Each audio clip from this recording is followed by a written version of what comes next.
I'm Amanda, and I am coming to you with a new video. I'm gonna start a kind of a Disney vacation planning series. So this will be the first video. Every year, my family, we go to Disney World, and every year I try to do, you know, some new and different things whenever we go, you know, to where it's new memories. And then on top of that, we get things that we really like to do, so then we have to kind of repeat. So, you know, it keeps us going back. So this year we're going in April. That's when we went in April in 2020. So in 2021 we're gonna go in April. So as I'm kind of doing my planning, I'm gonna do just some basic planning videos, and then I'll get into like what we're planning to do later on. So this is just if you and your family are wanting to go to Disney World, these are kind of the steps you need to take to kind of get your vacation planned out. Now, I will say that I am a travel agent that specializes in Disney, so if you need any help planning or booking your vacation, you're welcome to give me a shout. I'll leave my email in the description, so you're welcome to you know, give me a shout and see if I can help you with your planning timeline. So starting out, this video is just talking about what to do like 6 months to a year out. So if it's outside of kind of 6 months from when you want to go, I want you to go ahead and, you know, watch this video and see if you've done these steps. If you're within that 6 month window, there will be some more videos coming up that focuses on, you know, what to do leading up to your trip. So starting out like 9 to 12 months, 6 to 12 months now, because it's not before, in the period before, you had to go ahead and start making dining reservations at 6 months out, so you really wanted to have other things in place. Now that's not as big of an issue because you can't make dining reservations until 60 days out now, so you've kind of got a little more leeway in that respect, but still, you know, close to a year out, 8 to 12 months, I would say, you kind of want an idea of when you want to go and some of these things. So first you need to figure out what your budget is going to be. Obviously, think about how much you want to spend on your trip. That's going to affect a lot of your other decisions. It's going to affect where you're going to stay. It's going to affect how long you're going to stay, how many days you're going to do the parks, where you're going to want to eat at, different things like that. So you really want to know what your budget is and what you're willing to spend on this trip before you start looking at other things.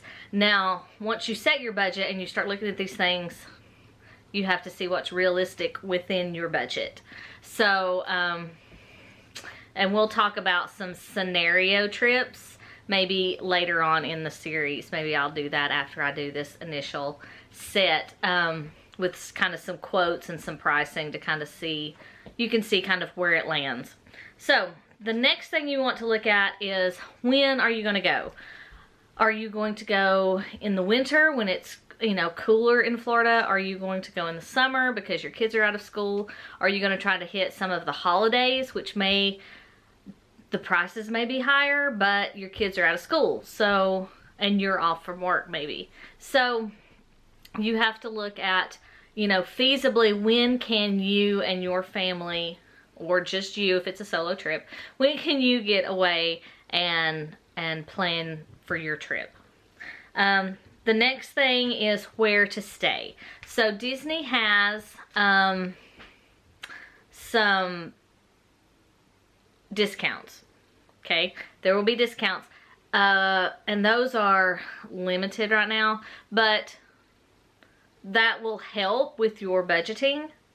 Don't count on those though, because there's limited space on those, and you know, you have to be really flexible on where you're willing to stay and things like that. But for where to stay, they have value resorts, which are kind of your more budget friendly. They have moderate resorts, which are a little bit bigger rooms and a few more amenities. And then they have deluxe resorts, which you know, are, again, larger rooms, more amenities, and most of your deluxe resorts are going to be closer to a park. For the most part. There's a couple exceptions to that, but and then you also have your DVC resorts. Most of those are going to be attached to a deluxe resort, and then there's a couple that are standalone that are not part of a deluxe. So anyway, all of those different types of accommodations you can find on the Disney World website, and you can get quotes for free from any travel agent. So just, you know, kind of, you can look at that, because a lot of times I know when I'm quoting people, I see things on the travel agent side that I don't see the same things when I look at, if I'm trying to find myself a room on the Disney site. So sometimes I'll see different stuff available that I won't see if I'm looking on the Disney site. So that's another kind of perk of using a travel agent, is they might find availability somewhere that's not showing up on the consumer side. As for discounts, if there's a certain time of year that you're looking to go and you want to see if Disney usually does do a discount at that point, mousesavers.com, which I will link, often has, they have a listing of all the discounts and all the past discounts. So you can see kind of in the past what has been available and when it usually releases. So just keep that in mind. Okay, so we've talked about budget. We've talked about when, you know, when you kind of want to go. I usually, a little addition here, I like to go in the spring. I like the Flower and Garden Festival. There are different festivals that you might want to hit. So there may be different times of year you want to try to go.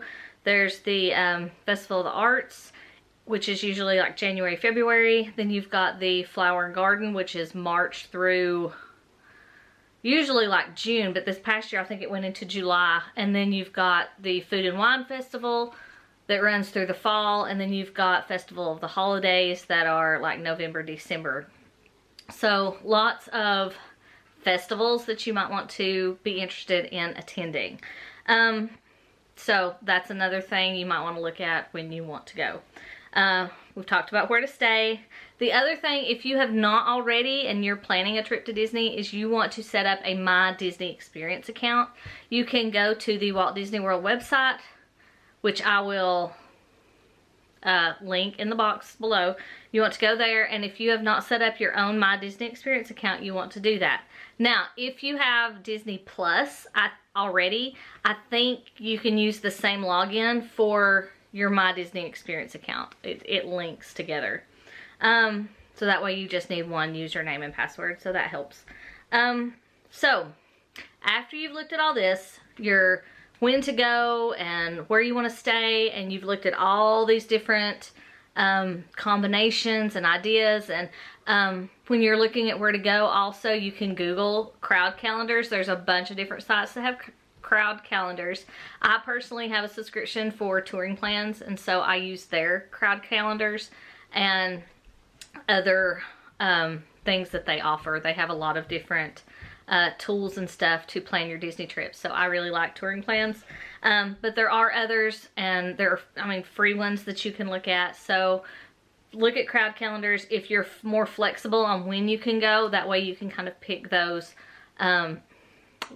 maybe less crowded times. There's not really much of that, but anyway. The other thing you might want to look at is travel insurance. If you've got other expenses that you're paying for, you know, just kind of be aware that if something was to happen.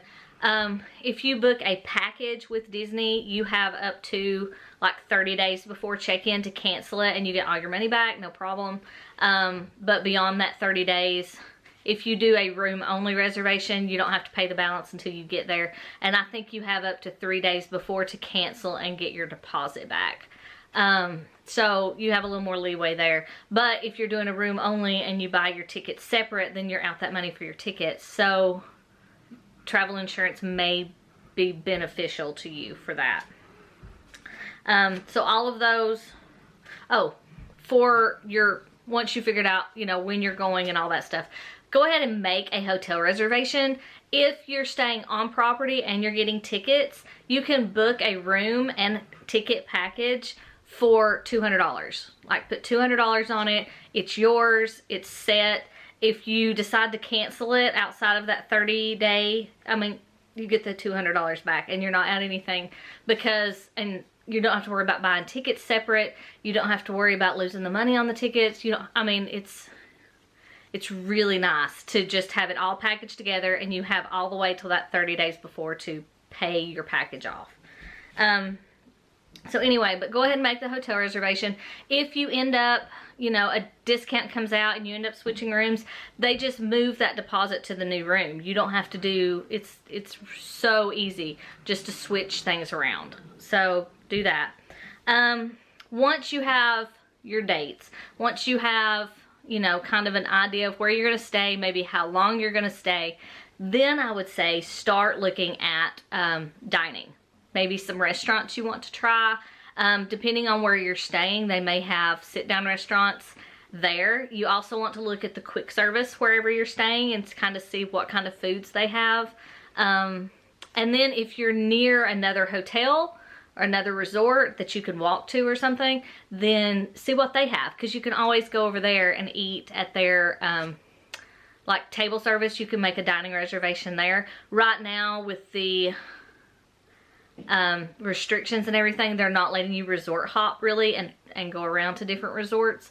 But if you have a reservation at a restaurant, you can go to that restaurant to eat there, and then you can kind of look around a little while you're there.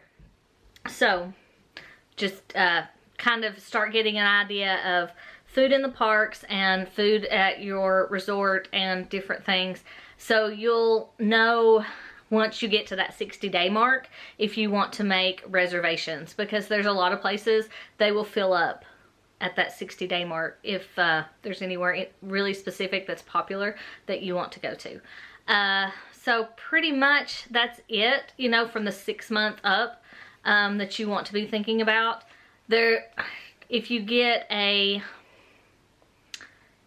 If you go ahead and have your tickets on your package, you can go ahead and make park reservations, which I would go ahead and recommend doing. You can always cancel them and move them to a different park later on if you want to, but that way you kind of got your park reservations set. And I always use my crowd calendar to decide which park I want to make my reservations at. I get park hoppers, so you just have to make it at the first park you want to go to, and then you can hop to whichever park still has availability in the afternoon. So just kind of look at, you know, if I know I want to go to Magic Kingdom for 2 days, go ahead and make park reservations for Magic Kingdom for two of those days. That way you don't get closer to your trip and the days start filling up, because most of the time Magic Kingdom and Epcot are the two, well, sometimes Hollywood Studios. I guess Hollywood Studios and Magic Kingdom, they'll fill up faster than Epcot and Animal Kingdom will. They'll be kind of the first ones to run out of park reservations. So then if they're full in the evening or you don't have park hoppers, you're out on getting to go to Magic Kingdom for as many days as you want to. So just keep that in mind. Be flexible, but if you do your homework ahead of time, you shouldn't have any trouble. So if you have any questions, any ideas for videos that you would like me to do in the future, please leave them in the comments below, and I hope you guys have a magical day. Thanks.